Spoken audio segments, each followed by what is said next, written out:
Tamam. Değil mi? Ciddi laf söylüyor. Bismillah.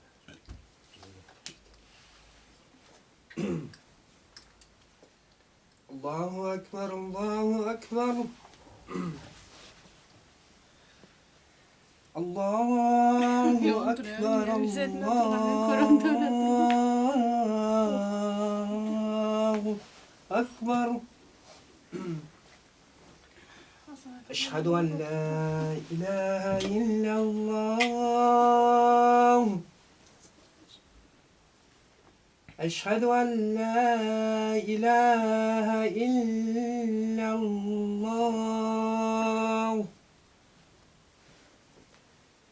Eşhedü enne Muhammeden Resulullah. Eşhedü enne Muhammeden Resulullah. Hayya alassalah.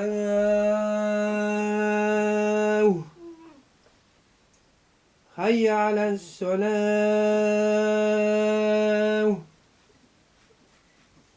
Hayya alel felah. Hayya alel felah.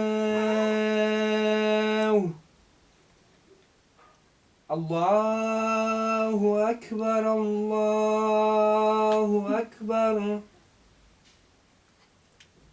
La ilahe illallah. Sizin tanımınız Nuray'la bir anda bir geldiği yılına ömrümüz uzun olsun. Öyle mi?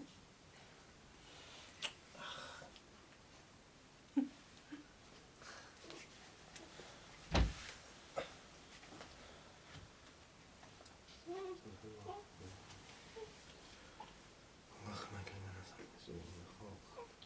Allah'ım ömrünü uzun. Siz vakit verin Allah'ım. İyi vakit verirsin. Öylesin. Ömrün uzun olsun.